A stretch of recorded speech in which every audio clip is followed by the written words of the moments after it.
SportsBeat is brought to you by Ken Garth. We hear you. It was a great week for former BYU star Kyle Van Noy. We'll tell you why in a moment. Thanks for watching SportsBeat. JJ and Sam with you for the next half hour. Coming up on the show, Thurl Bailey looks back on his run to a national title with NC State in 1983. And we look back on the best moments from a local college basketball season cut short. Hopefully, it still happens this spring. Rudy Gobert's positive test for the coronavirus sent into motion much of the precautions we're seeing now, not only in sports, but all across our country. Hopefully, those measures do slow the spread, but we know it won't completely stop it, even in the NBA. It was revealed earlier this week that 4 players from the Brooklyn Nets have tested positive for COVID-19. One of them, former MVP Kevin Durant. Durant said he feels fine, and he warned fans to be careful and stay out of public. Durant became the 4th known player in the NBA to test positive at that time. On Thursday, Boston Celtics guard Marcus Smart confirmed that he's tested positive for COVID-19. He made the announcement on Twitter. He said, "I've had no symptoms and I feel great, but the younger generation in our country must self-distance. This is not a joke. Not doing so is selfish. Together we can beat this, but we must beat it together by being apart for a short while. Much love." Well, it continued from there. On Thursday, the Lakers announced that 2 unnamed players have tested positive for COVID-19. The Sixers and Nuggets also announced that members of their organizations have tested positive, and the NBA believes that even more players will likely test positive before this pandemic slows down.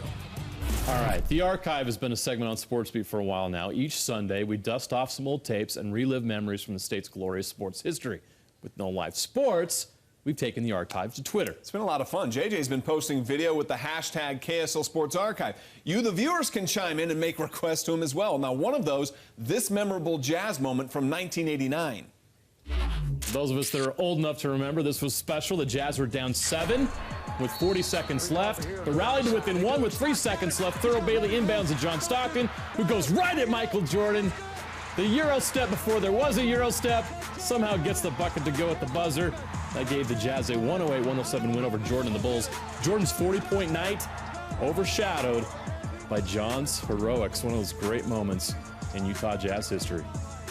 He said, "I know that I'm going to win a national championship." When we come back, Thurl Bailey looks back at being a part of NC State's improbable run to a national championship in 1983 and the best of the Utah Jazz in February. It's all next. All right, let's jump back into the archive brought to you by 1-800-GOT-JUNK. This one takes us back to 1988 preseason game played down at Dixie College. Malone blocked by Rick Smits, and then he gets even. Makes a poster out of Smits with the throwdown. You know, just get out of the way. Anytime Malone drove the lane, just move. Young Karl Malone was a scary Karl Malone anytime around the rim. All right, if you missed the Utah Jazz season like us, we all do, right? The NBA season and all live sports for that matter. While we wait for the games to return, we do our best to remember the great moments that we've already enjoyed. Yeah, tonight's top 5 features the best 5 plays from the Utah Jazz during the month of February. On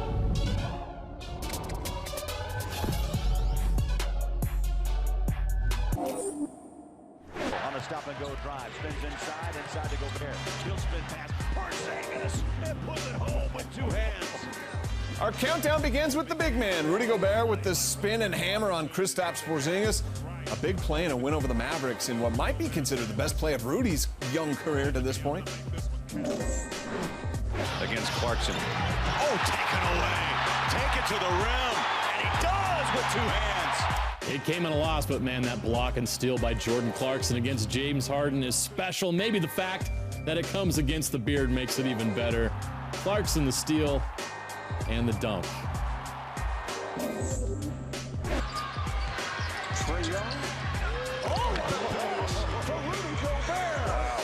And the Queen likes it. The Queen Latifah.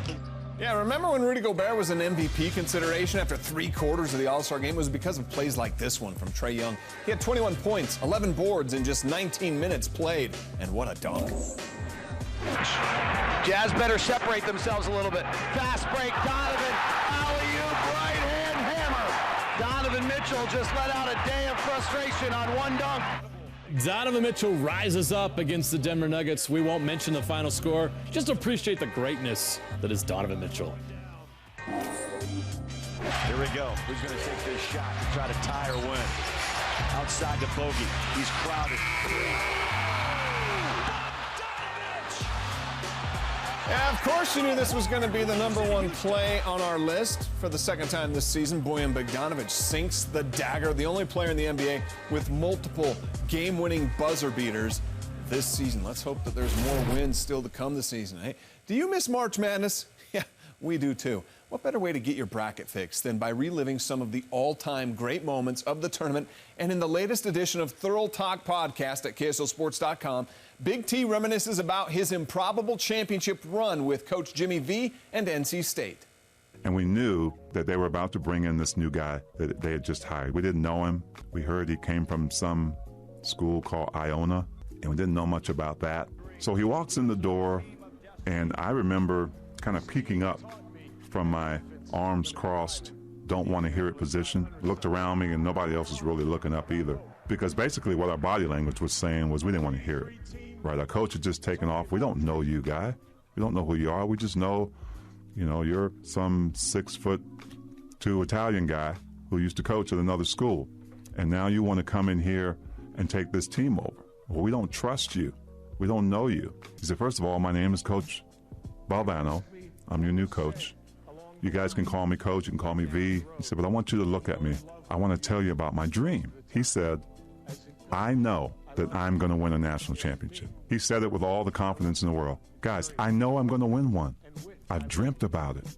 I know it's going to happen. And if I can get you to see what I'm seeing, to dream what I'm dreaming, I know we can get there. One of our practices, our first practices with him, the assistant coaches have us in there getting warmed up, and Coach Valvano's running a little bit late, and he walks in with a ladder under his arms. And he walks over underneath the basket, and he puts the ladder underneath the hoop, and he reaches in his pocket, and he pulls out these gold pair of scissors that we had seen on his desk before. And he says, guys, today, all we're going to do for the next 2 hours is we're going to practice cutting down the nets. You're going to take these scissors, cut your piece of net down, and I'm going to go up last, cut the net down, put it over my neck, and you guys are going to pick me up and carry me around this 12,000-seat empty Reynolds Coliseum, and you're going to pretend like you just won a national championship. How would that feel? What would you do? What would that be like? We find ourselves in a national championship game with a team. You look them up. Just Google Phi Slamma Jamma, led by Hall of Famer Clyde Drexler, led by Hall of Famer Hakeem Olajuwon. I swear, when we first saw them, I thought it was an NBA team masquerading as college kids. 7 seconds left on the clock. I get the ball in the left corner. So I threw a baseball pass right before half court. I mean, Derek was way out there. Derek Wittenberg reaches out and grabs it and heaves up. But everybody can see is going to be short, an air ball. As that ball floated towards the rim, my teammate on the opposite side of the rim, the late, great Lorenzo Charles, reaches up, grabs it, dunks it in. We're all looking around like, what just happened? Fans are starting to rush the floor. I fall to my knees because we had just beat one of the greatest teams in college basketball history. A Cinderella team who got nicknamed the Cardiac Kids. It was a surreal scene. We had done the impossible. And this is the point where the team's kind of gathering around. The NCAA official comes over with a box with a pair of scissors in it. And as he walks over, I see Coach Valvano's hand go up, kind of halting him in his tracks. He reaches in his pocket, and he pulls out the gold pair of scissors we had practiced with. The awkward practices of cutting down the net, trying to get us to visualize what that would look like, feel like. We felt like we had been there before. You got to go to KSLSports.com and listen to the rest of that podcast with Thurl. That is awesome. That story never gets old. Well, you know what? We should be covering the Cougars and the Aggies right now in the NCAA tournament. We'd both be there right now, whether it be St. Louis, Spokane, who knows. Both probably would have advanced to the round of 32, but unfortunately, we'll never know. Yeah, but what we do have, though, are some pretty great moments in men's college hoops from our teams here in the state of Utah this past season, and these are those moments that we'll remember.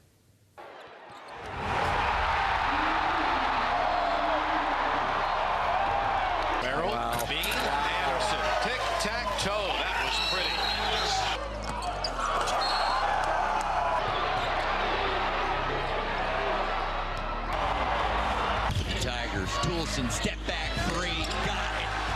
There it is, baby. He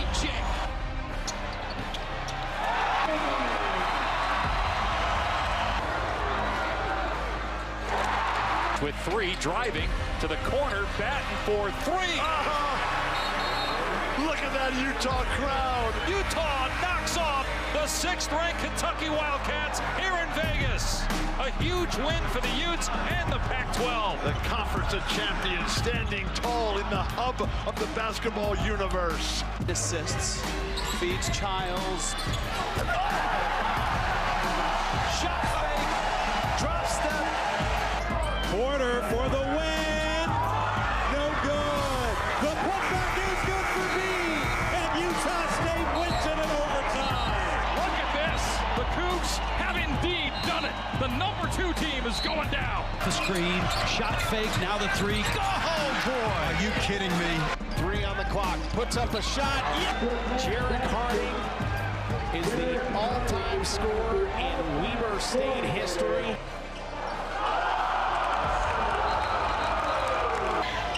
Merrill, the big shot, but it doesn't hurt. Stevens with the winning coach, Craig Smith. TJ pull up 3. He got it! He got it! No threes. TJ Haas scores it! Timeout! Timeout! TJ Haas! Here's TJ Haas against Grimes. Final seconds falling away. Oh! Off the bounce! Haas connects. BYU wins it. Now the Cougars in transition. Barcelo's 3 is good. As fun as Alex Barcelo having right now. Haas scores again. 10 straight points for the Cougars, who lead now by 9. And the dagger, the 3 by Fulton Nixon.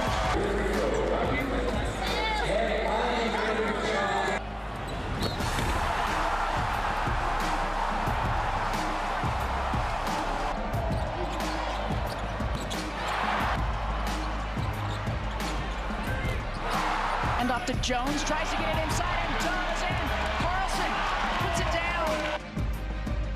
Who scoops it up and buries the 3. Brito for 3, got it. Brito the 3.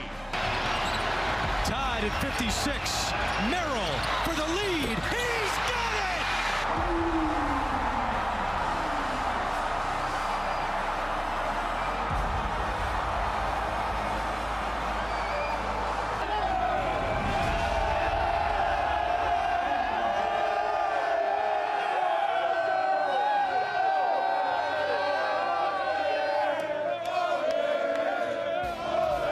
Hey, there are live sports going on, folks. Just no fans to celebrate with. We'll show you this ghost celebration in Aussie Rules Football next. But before we go to break, February 2000, Weber State head coach Joe Cravens didn't like the call, and while arguing with officials, he created a new dance craze, the block charge. One of the funniest moments I've ever seen in a basketball game. We love you, Joe.